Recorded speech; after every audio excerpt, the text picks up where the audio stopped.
Coucou tout le monde, aujourd'hui nouvelle vidéo avec mon petit chat en guest dans le fond. Aujourd'hui je vous retrouve pour une vidéo qui me tient vraiment à cœur de faire. Ça va porter sur l'anxiété, le stress, etc. Cette vidéo va se dérouler en 3 parties. Alors la première, je vais vous parler de mon rapport avec l'anxiété pour un peu vous mettre dans le contexte et vous prouver que je suis une personne qualifiée pour parler de ça. Ensuite je vais vous expliquer comment j'essaye de gérer mon anxiété, donc je vais vous donner quelques techniques, quelques astuces que je fais en temps de crise. Et enfin, je vais faire une autre partie un peu plus test, où je vais tester la méditation pour voir si ça me fait quelque chose ou pas. Donc on va commencer par la base, c'est-à-dire moi et l'anxiété et le stress, qu'est-ce que ça donne. Il faut savoir que je suis une grande stressée depuis littéralement mon plus jeune âge. En fait, je suis née prématurée et du coup, dans mon inconscient, je pense que ça m'a stressée, ça m'a braquée et du coup, à partir de ce moment-là, j'étais un peu une bonne candidate pour être stressée et tout, donc je pense que ça part un peu de là, mais c'est que des suppositions. Je suis vraiment très stressée dans la vie de tous les jours. Quand j'étais plus jeune, genre il y a 3-4 ans, je faisais beaucoup de crises d'angoisse, crises d'anxiété et tout. Un peu un truc de fou finalement, que tu n'arrives pas à gérer. Et en ce moment, j'en fais plus des masses. La dernière remonte, je crois, à l'année dernière, donc c'est vraiment, j'arrive à bien les contrôler. Aussi, je suis stressée pour un rien, je prends tout trop à cœur. Là, je veux toujours être top level et du coup, je me mets une pression de malade. Et même pour des tout petits détails, je m'attarde dessus, je cogite et je stresse et voilà. Vraiment le bon mélange hypersensibilité et stress. Et aussi, je fais des cauchemars chroniques, c'est-à-dire que si je fais pas un cauchemar par nuit, c'est qu'il y a un problème. Je peux faire jusqu'à 3 cauchemars par nuit. Je sais, ça paraît énorme. Je me réveille, je fais un cauchemar, je me réveille, j'en fais un autre, je me réveille, j'en fais un autre. Enfin, ça alimente mon stress parce que c'est des endroits hyper anxiogènes. Mes rêves, c'est vraiment des trucs... En fait, vos pires cauchemars, pour moi, c'est des rêves normaux. Genre vraiment, mes cauchemars sont arrivés à un stade où limite, ils me font plus rien. Genre, c'est normal de voir ma mère mourir noyée à côté de moi tellement mon corps est vacciné, anesthésié, je sais pas comment on dit, avec les cauchemars et toutes ces horreurs, donc voilà. Suite à cette petite introduction fort sympathique, je vais t'expliquer maintenant comment je gère mon stress. Donc il y a plusieurs techniques, il y a des techniques qui sont assez juste sur le physique, après il y a aussi des techniques qui sont dans l'inconscient et dans un peu la psychologie, tout ça. À toi de trouver ce qui te ressemble et ce qui te plaît pour calmer ton stress et le canaliser, parce que je pense que si t'es là, c'est pas pour rien. Alors tout d'abord, je prends des fleurs de Bach. Les fleurs de Bach, ça peut être sous 2 formes, soit des petites pastilles comme ça, un peu comme des petits bonbons à laisser fondre ou à mâcher dans ta bouche, ou sinon il y a des flacons Rescue Spray, ça peut vraiment se trouver en pharmacie, voilà. Et je préfère ça parce que quand je mange des pastilles, j'ai l'impression que ça ne me fait rien du tout. C'est totalement naturel, alors il n'y a pas de trucs machin et tout, c'est à base de plantes et voilà. Sauf que je suis arrivée des fois à des périodes de ma vie où j'étais tellement stressée que je vidais une bouteille comme ça par semaine. Ensuite je fais aussi des exercices de respiration, donc c'est pas vraiment de la méditation mais genre en gros je respire, j'inspire et j'essaie vraiment juste de me concentrer sur ma respiration et c'est hyper compliqué, et ça je le sais. Et même si t'as l'impression que ça marche pas au début, tu le fais jusqu'à ce que ça te calme. Moi ça me le fait des fois quand j'ai des coups de pression immenses, c'est-à-dire comme hier. Hier j'étais en voiture et il y a une hystérique qui m'a hurlé dessus en mode ouais connasse, bref, mais comme une hystérique. C'était un peu démesuré comme réaction, mais enfin bon. Et j'ai pleuré, voilà, par le coup de l'émotion et tout. Et donc pour me calmer, ce que j'ai fait, c'est que j'ai fermé les yeux.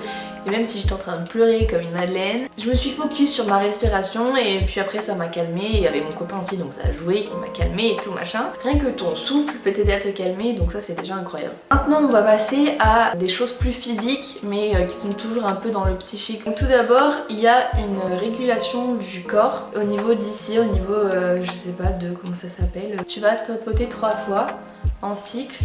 1, 2, 3, 2, 3.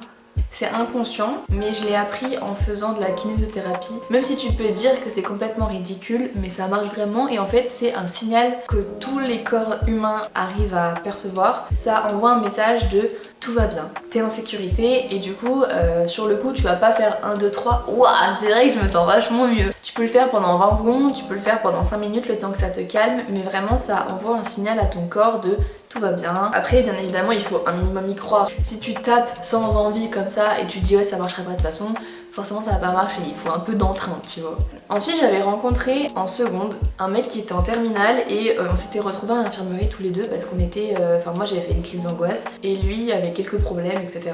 Et il m'a donné une technique pour canaliser l'énergie, débloquer tout ça, tous les blocages que tu peux avoir dans ton corps. Ça c'est purement dans ta tête que ça va se faire, donc si tu n'y crois pas ça sert à rien de le faire, faut un minimum avoir envie. Donc tu vas te mettre comme ceci, c'est pas un truc de prière, hein. Tu vas comprendre, enfin, tu peux même te mettre comme ça, voilà, mais moi je préfère comme ça parce que c'est comme ça qu'il m'a appris. Tu vas le coller contre ton corps et en fait en fermant les yeux, tu vas t'imaginer qu'en fait il y a l'énergie qui circule. En faisant ça, tu imagines ton circuit, toute ta bonne énergie qui fait le cycle là. Après c'est sûr que quand t'es en public tu peux pas, déjà moi là ça me fait rien parce que j'ai les yeux ouverts et je parle donc voilà, mais c'est pour vous montrer le geste. Quand t'es en public c'est sûr que c'est pas évident de le montrer, donc tu peux juste par exemple te mettre comme ça, mettre les mains sur tes genoux, ça peut marcher aussi. Moi le moment où ça me calme le plus c'est quand je me mets comme ça et je sais pas pourquoi mais le fait d'avoir une main près du cœur ça m'apaise encore plus. Forcément c'est pas n'importe qui va faire ça, faut un minimum croire aux énergies, à la visualisation, etc.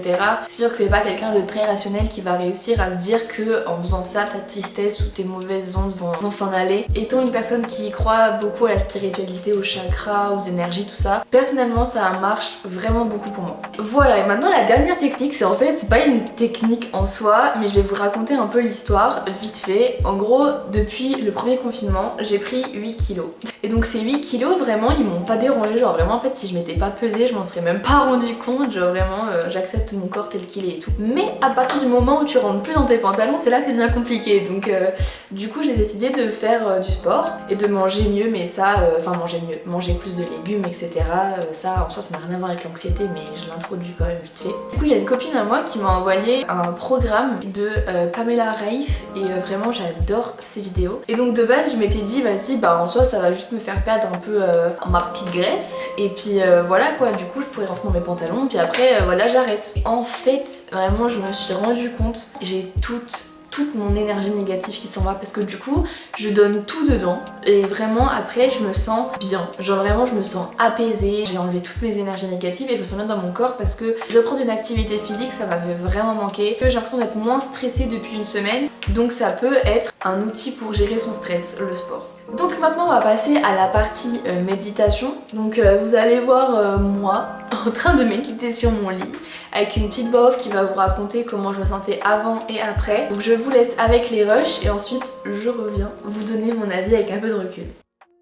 Ok, alors premier jour de méditation. Donc là je vais la lancer dans 2 minutes. Je tiens juste à faire un petit point sur comment je me sens actuellement. J'ai un peu mal à la gorge. Je sens une espèce de boule dans mon ventre. Genre je suis hyper tendue au niveau du ventre. Comme si j'étais stressée mais je sais pas vraiment de quoi. Et voilà, c'est vraiment en plus les tensions au niveau du ventre qui me saoulent. Donc je vais voir si ça change quelque chose ou pas. Je viens de finir. Et je me sens apaisée, je pense que ça s'entend dans ma voix, ça m'a fait beaucoup de bien. Si je fais ça tous les soirs, clairement c'est un très bon remède je pense pour l'anxiété parce que je pense que ça s'entend même à ma voix, je suis hyper apaisée. Et voilà, on se retrouve pour la journée 2 demain.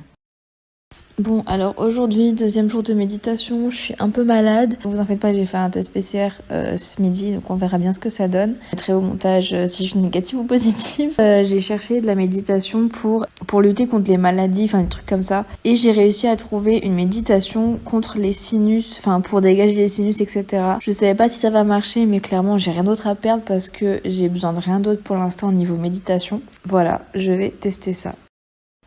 En fait... Quand je respire, je me dis pas ouais j'ai les sinus dégagés, mais genre j'ai l'impression de respirer plus pleinement mes poumons parce que du coup, comme tu peux voir sur la vidéo, j'ai été un peu surprise d'ailleurs, on s'est mis en position assise, genre vraiment le gros cliché de la méditation. Je me suis dit non mais c'est une blague, genre ils se foutent de nous, genre. Et en fait non, en fait la position là, j'ai appris que c'était un truc de chakra, genre même d'avoir les doigts collés. Et du coup ça fait circuler l'énergie, enfin pour ceux qui y croient, moi j'y crois beaucoup. Et en plus cette position là, elle te permet de garder le dos droit et donc de mieux déployer tes poumons quand tu respires. Donc c'est une petite information que je te donne comme ci comme ça. Et voilà, donc encore une fois je suis hyper apaisée, je me sens vraiment bien. Et je pense que sur le long terme ça peut vraiment m'aider avec mon anxiété parce que rien que le fait de faire des exercices de respiration, ça m'aide déjà à me calmer et du coup c'est vachement cool.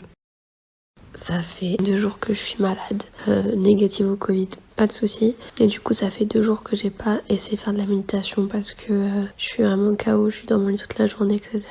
Mais ce soir, il est 22h50 et je sais pas, je ressens grave le besoin d'être dans ma bulle un moment. Donc je vais mettre de la musique calme dans mes oreilles, sans méditation guidée cette fois, je vais essayer une autre technique. Et je vais juste me focaliser sur ma respiration. J'ai une playlist calme sur mon compte Spotify si jamais ça vous intéresse. Voilà, on va voir ce que ça donne. Bon, au final, vraiment, je vous déconseille de méditer quand vous êtes malade. En tout cas, moi, c'est un truc que je referai jamais parce que ça n'a vraiment pas du tout fonctionné. Déjà, j'avais vraiment grave du mal à respirer, donc j'arrivais même pas à réguler ma respiration. Du coup, j'étais à moitié essoufflée et ça m'a absolument pas relaxée. Donc, j'ai fait l'expérience, voilà, je vous la partage. Mais en tout cas, la méditation quand on est malade, perso, c'est pas pour moi. Donc voilà, c'était ma petite méditation pendant 3 jours je crois. Je pense que c'est super bien la méditation parce que vraiment ça permet de tout relâcher, tu vois, ne pas être tout le temps contracté, etc. De prendre du temps pour toi pour te relâcher toute la pression et te reposer. Cependant, je sais pas si je pourrais le faire tous les jours parce que personnellement je préfère faire du sport parce que je trouve que ça me détend plus. Je pense que c'est une bonne solution pour le stress, mais personnellement j'utiliserai que ponctuellement, peut-être une fois par semaine. Du coup voilà les copains, j'espère que cette vidéo vous a plu, j'espère qu'elle vous aidera à gérer votre anxiété. En tout cas, sachez que je suis totalement avec vous, je sais ce que c'est. Si vous avez des techniques également pour calmer votre stress, n'hésitez pas à me dire en commentaire. En attendant la prochaine vidéo, je vous fais des gros bisous et je vous dis à la prochaine. Bisous.